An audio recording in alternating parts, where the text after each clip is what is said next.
It's Tuesday, June 25th. I'm Paul Joseph Watson. This is InfoWars Nightly News. Tonight, is Edward Snowden a double agent? Naomi Wolf and Webster Tarpley asked that question. And counterterrorism head Richard Clarke says the Hastings accident is consistent with a car cyber attack. And we show you a blast from the past. Alex Jones confronts the DMV on biometrics and blood draws all the way back in the 1990s. All this and more on tonight's InfoWars Nightly News. Top story tonight, we're asking the question, is Edward Snowden a double agent? Because several prominent voices on the left are speculating that the truth behind the former CIA analyst and NSA whistleblower Edward Snowden could be more convoluted. The likes of Webster Tarpley and Naomi Wolf are embracing the notion that Edward Snowden is somehow too good to be true, and that what he's doing must be part of a wider plot that actually serves to benefit the intelligence agencies and the NSA, or as Webster Tarpley calls it, a limited hangout. Something that distracts, according to the likes of Wolf and Tarpley, from, the real levelty of criminality in NSA spying, and also serves as a means of redirecting attention away from other issues, such as the impending escalation of the war in Syria as the US prepares to arm the rebels. So is Edward Snowden a double agent? Is he a shill? Is this all staged, this chase across the globe from Hong Kong to Russia onto Ecuador as we expect him to go? Well, Naomi Wolf's central point that she makes in her article, "My creeping concern that the NSA leaker Edward Snowden is not who he purports to be," is, quote, "Some of Snowden's emphases seem to serve an intelligence police state objective rather than to challenge them." She goes on to state, "Real whistleblowers are completely focused on their act of public service and trying to manage the jeopardy to themselves and their loved ones. They don't tend to ever call attention to their own self-sacrifice.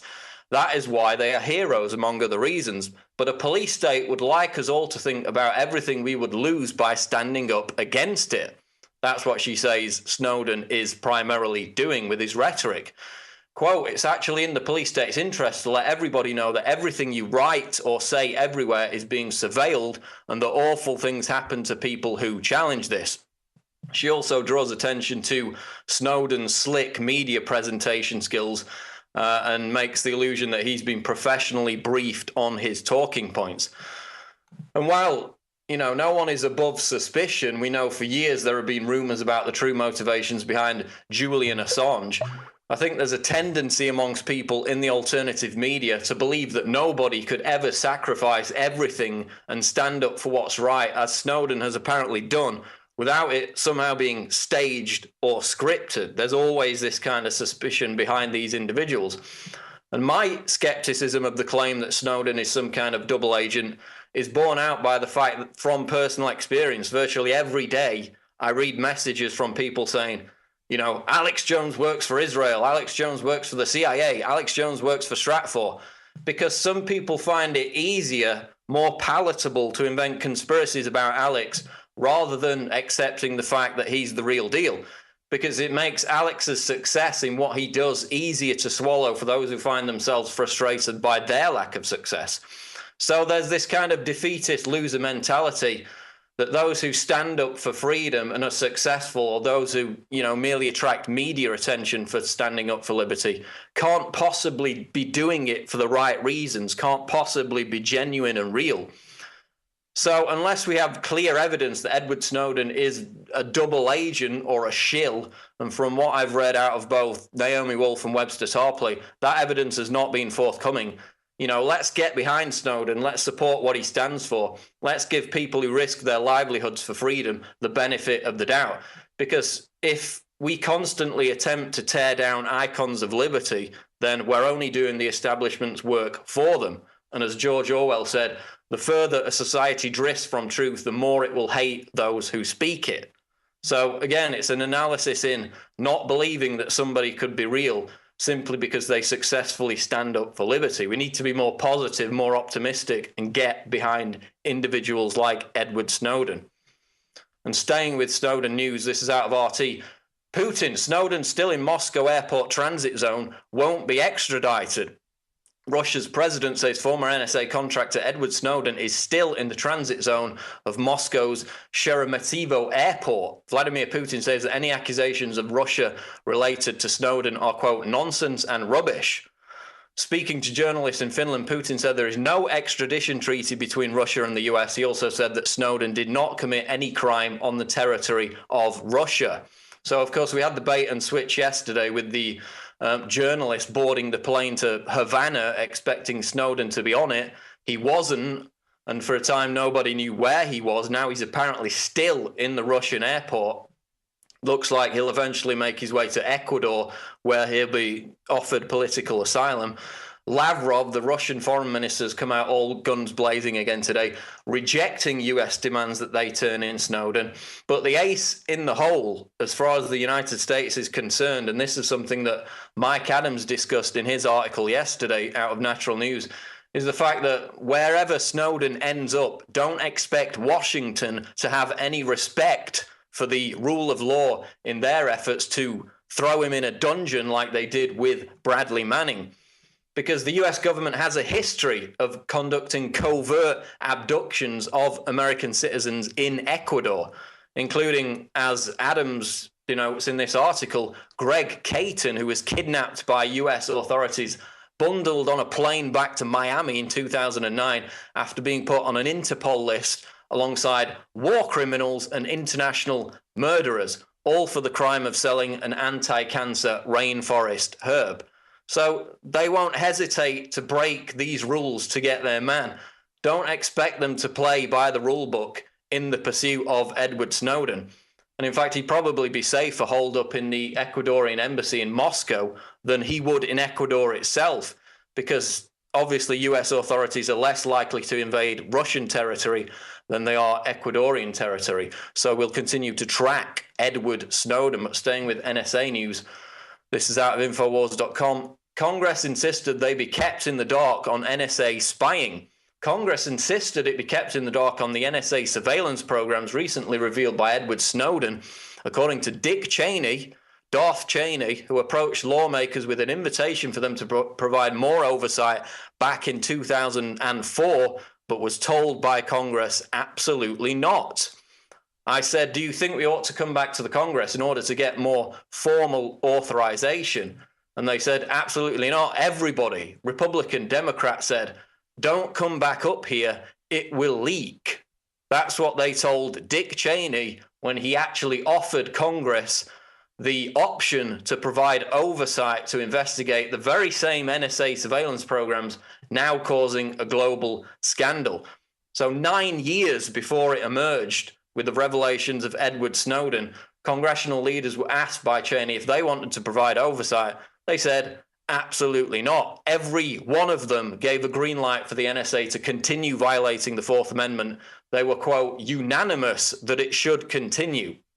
And so is it really any wonder that just 6% of Americans, according to recent polls, think Congress is doing a good job? Their very reason for existence is to be a check and balance against federal government abuse. And in this instance, and in many others, they instead acted as a rubber stamp for government abuse. 9 years later, this becomes a global scandal because Congress was perfectly happy to give the government a blank check. And we know why.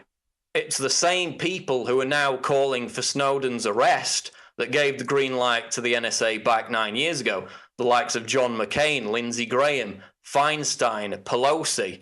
They're all compromised. They're all in on it. And they're all in complete violation of the oath they swore to uphold and protect the Constitution by allowing this illegal NSA spying to continue and, in fact, giving it the rubber stamp 9 years ago, according to Dick Cheney. Now you can watch the InfoWars Nightly News streaming live as it happens for free. Check it out at Infowars.com/show.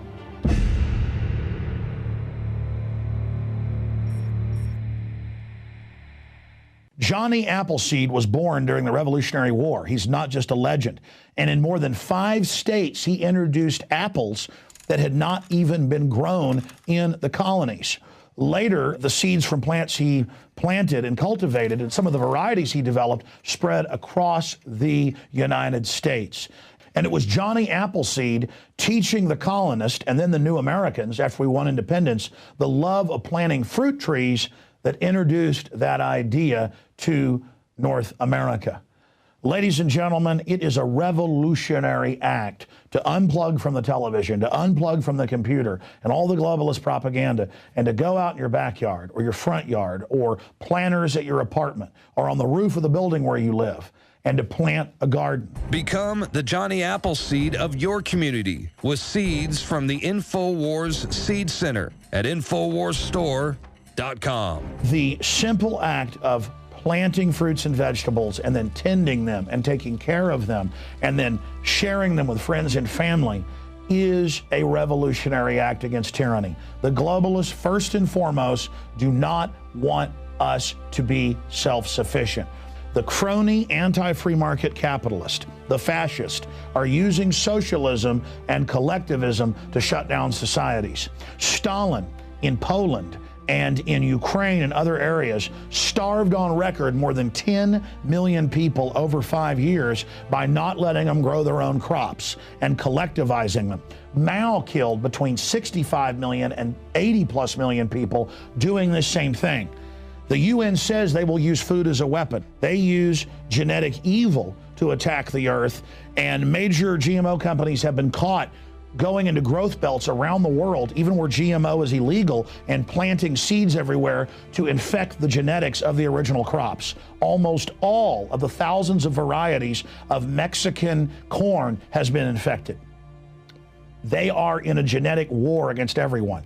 That's why we have to get these seeds and not just plant them on our own gardens and not just give them as gifts to friends and family to plant spring and summer and fall gardens. I'm calling on you to go out into the green belts, to go out into the areas and plant secret gardens. No, not of marijuana, but of the hundreds and hundreds of incredible high quality vegetables and herbs and fruit plants that are here. Lemons and oranges, the list goes on and on. They will grow, plum trees, grape trees, they will grow almost everywhere in the U.S. We can literally, not just buying these products from InfoWarsStore.com, but from wherever you get them. This aggressive program literally just came to me one morning when I woke up about 4 a.m. realizing that we've got to counter their genetic war against us with original, real crops developed over eons on this planet. We have the lowest prices. We bought it in the biggest bulk that some of these companies have ever seen to ship this directly to you from the InfoWars Command Center. We stand for life. We stand for liberty. We stand for self-sufficiency. Go to InfoWarsStore.com, click on the Seed Center, and as of taping this, we have the 7 top respected brands. We intend to continue to do research and find other companies, other specialties, other varieties to really take action. The InfoWars Store Seed Center has the largest online selection of heirloom, non-GMO seeds. Check out these products from our newest supplier, Heirloom Organics. The Medicine Garden for a natural remedy. The Tea Garden that contains every important tea herb you can grow. Fruit Lovers with 12 varieties. And the Tobacco Pack, additive and pesticide free. Join the gardening revolution today at InfoWarsStore.com. This is a revolutionary action we're asking you to take. Plant seeds everywhere today. Nurture them, bring them to fruit, and pass on the knowledge to others. Become human again. Discover your roots in the soil. And remember, the revolution against tyranny is growing.